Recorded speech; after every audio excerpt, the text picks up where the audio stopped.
So let's solve exponential equations today. And the thing about exponential equations is to solve a logarithm such as the log base 5 of 25, you ask yourself, to what power do I raise 5 to get 25? In other words, if we rewrote this, even though it doesn't have an equals in it, we would have said something like 5 to the p equals 25. So 5 to what power is going to give us 25?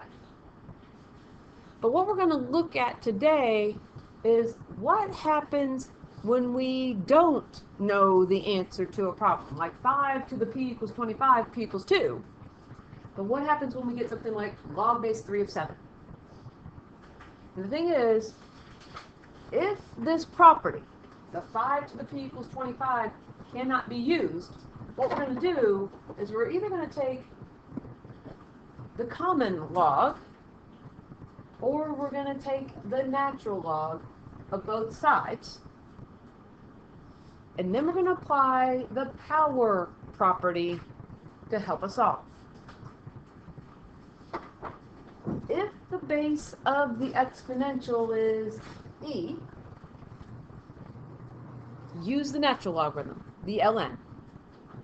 If the base of the exponential is 10, use the common logarithm, which is the log, and otherwise use whichever one you want.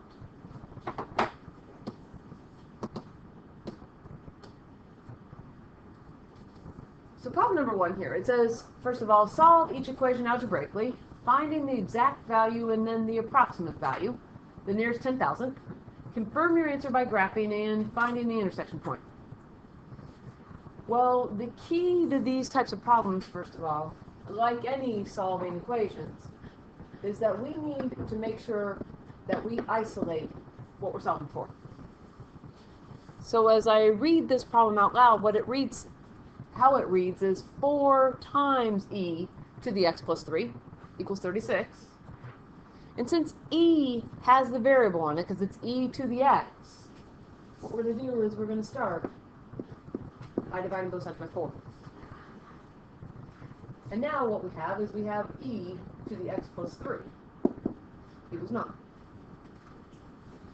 We have our variable isolated. And now, because the base of this logarithm is e, what we're going to do is we're going to put in a natural logarithm on both sides. We get e to the x plus 3 equals natural log of 9. I want to switch back to the previous screen for a minute and look at what it says there. On part B, it says, if we can't use the conversion, converting the logarithm to an exponential, then we're going to take log, or in our case, we're taking ln, the natural log. And then it says, apply the power property and solve. So our next step on this problem is going to be to apply the power property. And the power property says we're going to take the x plus 3. I'm going to write it out here in front. It's x plus 3 times the natural log of e equals the natural log of 9. Now, typically what I do at this point is I would distribute the natural log of e over the x and over the 3. But let's refresh our memory. We can actually figure out what the natural log of e equals. And if you don't remember it, then we just go to our calculator and we say, well, the natural log of e, I'm going to go second in the division bar. If you're using an Inspire, remember you need to put a 1 in for the exponent because it automatically comes up with that. The natural log of e is 1. So we have x plus 3 times 1 equals the natural log of 9. And when we were talking about this in Algebra 2, we didn't really dwell on that fact, and we definitely did not emphasize that. But what we have to do on this problem is we have to write the answer as an exact answer, as an approximate answer, and then we're going to look at our graphing calculator on this. So now that we know that the natural log of e is 1, then what we have over here on the left side is we have x plus 3. And then we have our natural log of 9. And we want to solve for x, so we're going to subtract 3 from both sides. But be really careful here at this point. The 9 is attached to that blue ln. We can't say 9 minus 3, because the natural log of 9 is this big long decimal. And plus, natural log of 9 minus 3, they're not like terms. So when we finish this for our exact answer, we get the natural log, and sometimes what we do is we put parentheses around it, just to remind us that we can't break it apart. But then we did subtract 3 from both sides. And that is our exact answer. And let's fill that up in the box while we're thinking about it. Natural log of 9 minus 3 is the exact. Well, once we've got the exact answer, then we want to find the approximate answer. And that's when we're going to type it into our calculator.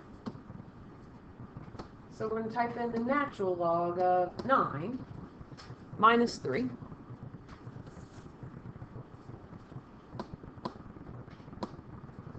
And we get this decimal equivalent, which I'm going to put over here just to remind you here of how to round. And on this particular problem, it says round to the nearest 10,000, which is 4 decimal spaces. So it's 1, 2, 3, 4. We're going to look at that second 7 on our calculator screen. And because that second 7 is 5 or greater, we're going to round this up, and this is going to become negative 0.8028. But we have another way to check this problem as well. If you notice, the third piece of information in that box says intersection point. And what we're going to do is we're going to go and type a couple things into our calculator. And I actually have this particular problem already typed into the calculator. But if we go to y equals, on our first screen, what I typed in, or in the first y equals, I typed in 4e to the x plus 3. In the second y equals, I typed in the other side of the equation, which is 36. And I'm going to hit graph. Oops, I'm going to have to maybe change it here. More than likely, what you get on your calculator is this. You can't see everything. And that's because this grid is a 10 by 10 grid. We can go right 10 spaces, we can go left 10 spaces, we can go up 10 spaces, we can go down 10 spaces. And if you recall, the second equation is y equals 36. So let's change our window here. I'm going to leave the x's alone. And then I just did something like negative 2 to 50. And I changed my scale to 5.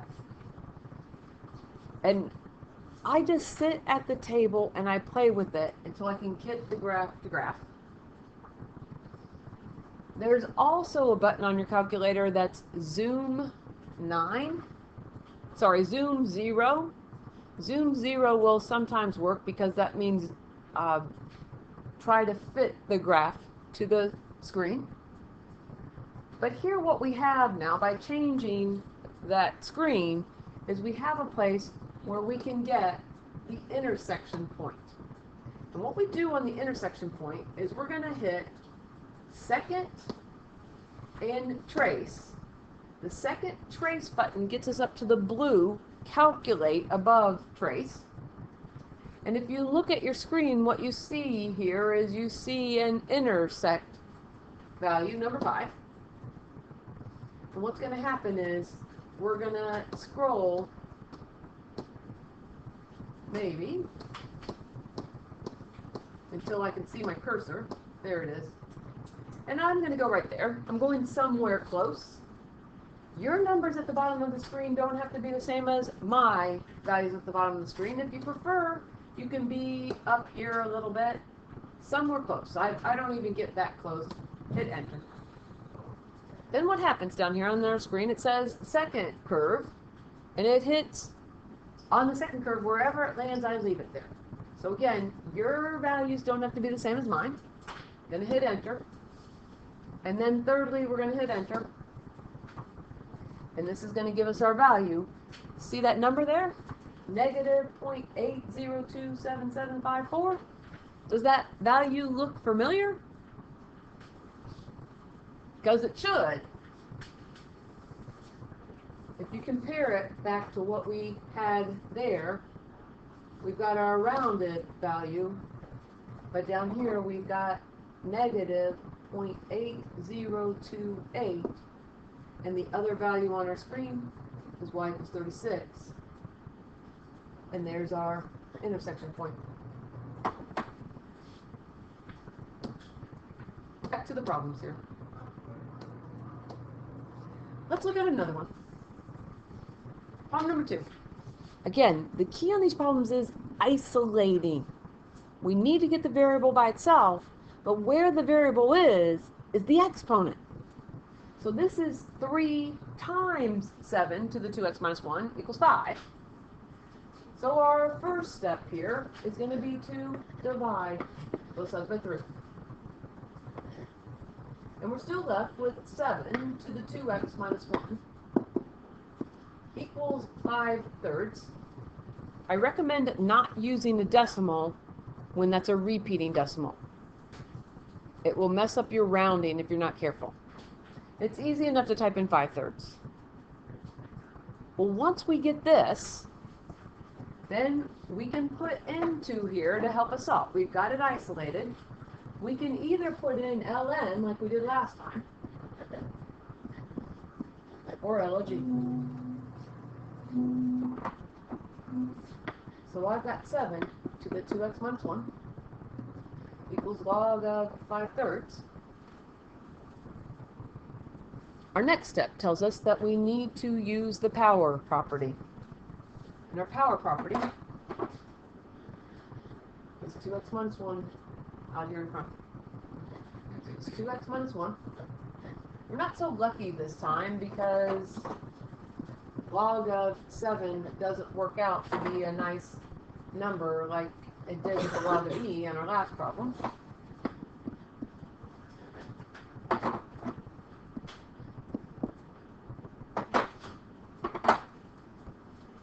So what we have to do next is we need to distribute the log of 7.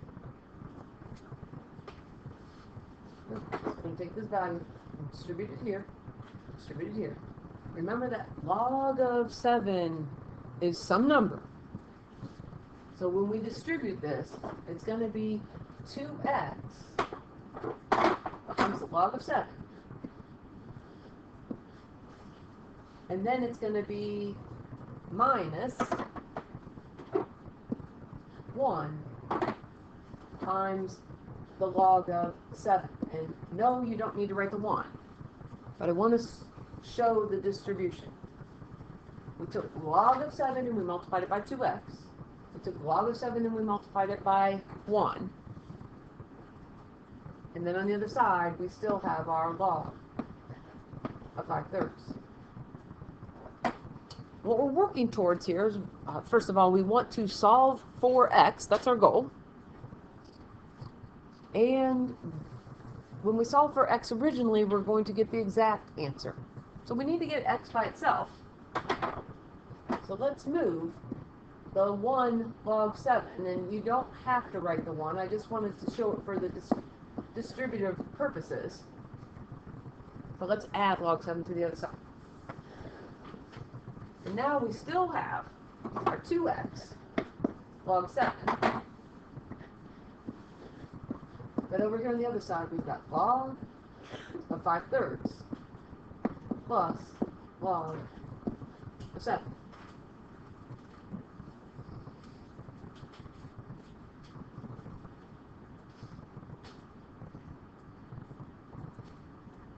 Once again, our goal is to solve for x. Well, if I read this on the left side again, this means 2 times x times log of 7. We want x by itself. And x is multiplied by 2 and by log of 7. So let's divide this side by 2 log of 7 here. And divide by 2 log of 7 here. In fact, when I'm working on my papers, if you go on Canvas and you look at my work, what I do is I just take this answer right here, because 2's canceled out here and the log 7's canceled out there, and I just go immediately and I write that in my exacts. But I will write it down here. So it's log of 5/3 plus log of 7 divided by 2 log of 7. And this is our exact answer that we can put in our box up there, which is hard for me to write, but maybe I'll make this log of 5/3 plus log of 7 divided by 2 log of 7. Don't try to cancel out the log of 7's. Remember, in order to cancel something, you have to be able to factor something. And can you factor anything right there? No. We can't factor anything, so we cannot cancel anything. We cannot add anything together up there in the top because we don't have like terms. Log of 5/3 and log of 7. That's our exact answer. So now what we do is we go to our calculator and we type this in. If you have a fraction button, I recommend using it. But if you don't have a fraction button, here's what we have to do. It's going to be parentheses, log of 5 divided by 3, close that parentheses, plus log of 7, close that parentheses twice. Because that's the top of the fraction. Then divided by parentheses. And then it's 2 log of 7, close the parenthesis twice. If you've got a fraction button, I highly recommend you use it. But I want to show you without, because those are the people that are going to have the most trouble. And when we type it in, here's our value here, 0.6313. Whether you type it in with a fraction button or not. I mean, that they're a little bit smaller. But a reminder here, 0.63125. We're looking at the 5. And the 5 determines that we're going to round that 2 up to a 3. So our approximate value is 0.6313. That's our approximate value. And now let's go look at this and find our intersection point on the calculator. So we're going to go to the y equals. I'm going to clear those out. And in fact, the other thing that I'm going to do is I'm going to hit zoom 6, because the zoom 6 puts us back into the normal grid mode. But what we're going to type in our y equals, we're going to type in 3 times 7 to the 2x minus 1. There's the left side of the equation. And then on the right side, we're going to type in 5. And the nice thing about this one is that we don't have to do anything to our screen. It should show up for us without doing anything funny to it. And what we want is the intersection point. So we're going to type in second trace, which gets us up to the calculate. Number 5, intersect. And then we're going to use our right arrow, and I'm going to go a little bit closer here. Not quite so close. I'm going to go there. Again, you can go closer. Your numbers down here at the bottom of the calculator screen do not have to be the same as mine. Enter. Then the cursor jumps over to the second graph, I do not touch it. I just hit enter, and then the third time, enter again. 0.63125, does that look familiar? Because it should. It is the same value that we have in our screen there. And I don't know where I'm going to put this. Put this at the bottom of the page for those of you watching the video, because it's not going to fit up there. But what we end up with is we end up with 0.6313 for our intersection point.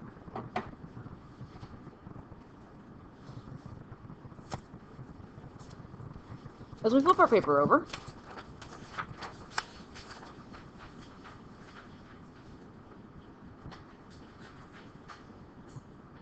five to the 2x equals 7 to the x plus 1.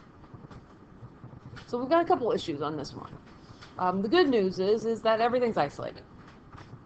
The bad news is we have a variable in the exponent on the left side, and we have a variable in the exponent on the right side. The first thing that we can do on this particular problem is we can put in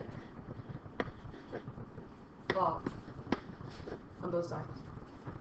If you prefer to use natural log, use natural log. It's not going to make any difference. It's going to be log of 5 to the 2x equals log of 7 to the x plus 1. Our second step is to use our power property on this. So we're going to take this 2x and we're going to write it out front. We're going to take this x plus 1 and we're going to write it out front. So we get 2x. And then we've got log of 5 equals x plus 1. X plus 1 times log of 7. And be careful with that x plus 1, because everything, the x plus 1, it all applies to that log of 7. Like I said, the good news is things were isolated. The bad news is we have more than one x to deal with. And there's nothing that we can do to simplify over there on the left side of the equals, but we can simplify on the right side when we use our distributive property. So we still have the 2x log 5. And on the right side, it's going to become x log 7 plus 1 log 7.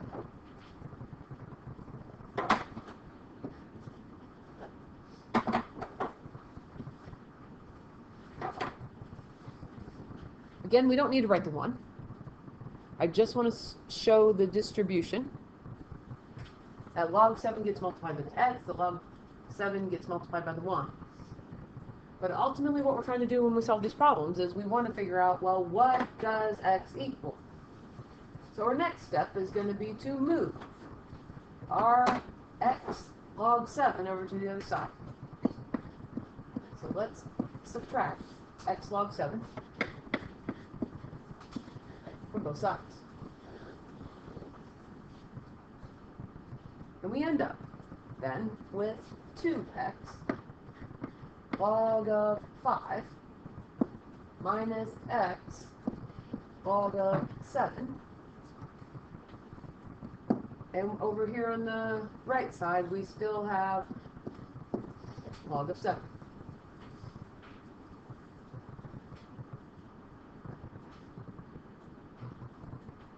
But 2x log 5 minus x log 7, they're not like terms. We need to figure out a way to solve for x. Factoring! We're going to factor out an x. Because remember, we want to get x equals. So we're going to take out an x. We're left with 2 log 5 minus log 7 equals log of 7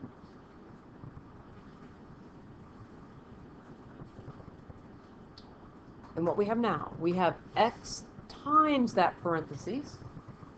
So we're going to divide by 2 log 5 minus log of 7 here, and divide by 2 log 5 minus log of 7 on the other side, which is our exact answer. I'm going to write it here, but I tend to just go to the box at this point and put it in. So if you don't want to write an extra step there, log of 7 divided by 2 log 5 minus log of 7.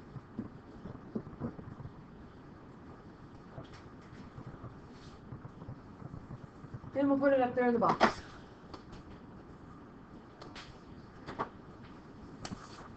Log of 7 divided by 2 log 5 minus log 7. And once we get the exact, then we can go ahead and look at the approximate, and that's just a matter of typing it into your calculator. I will use the fraction button this time, but if you don't have the fraction button, parentheses are your friend. But alpha y equals is our fraction button, number 1. And when we type this in, log 7, close the parentheses, divided by 2 log 5, close the parentheses, minus log 7, close the parentheses. There's our approximation, 1.5286. Before I pull it in here, because it's bigger, we're looking at the 4 to determine whether we round that 6 up or not. Because 4 is is less than 5, we're going to leave that 6 as it is. So it's going to be 1.5286.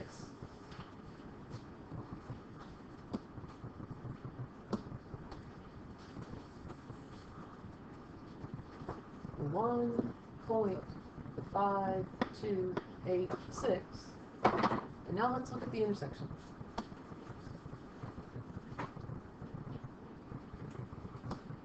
And this one is a little bit harder to see, but we go back to our y equals. We can clear this out. If you are typing in with me and you didn't do Zoom 6 last time, you probably want to do Zoom 6 this time. It's going to be 5 to the 2x. And down here it's going to be 7 to the x plus 1. And when we draw our picture here, there's one. There's a second one. And what happens is we can't see that much on our screen. And honestly, what I do at this point when I can't see where they intersect is I just really sit at the table and I play around until I come up with something that I think will work. So I went to the window. I did not change my x values. I changed my y values, and I changed them to -2 and 150 and 10. And those values, they don't even work that well, honestly. Because if you look at the picture now, there's that, and here's the second one. And I still can't really tell where they cross. But I tried some more, and it didn't even make that much of a difference here. So what I did is, because we want to find the intersection point, second and trace, number 5, the intersect. And then I'm going to go where I think it's closer, but I'm not going to get too close, but I think that's good. Somewhere in there. Your numbers, those blue numbers on my screen, don't have to be the same as yours, but we're going to hit enter. Then it jumps over here to the second screen, and I'm going to hit enter. And then we have the option here to guess. I'm going to hit enter a third time. And hopefully the 1.5286 is the same value that we came up with. Notice the cursor is where it is, so we weren't even that close. in terms of our estimation, but the calculator still helped us out. And now we can write down our point there, which is the 1.5286, comma, and our other value, which I need to pull the screen back up, 137.0728. 0.0728 for our intersection point.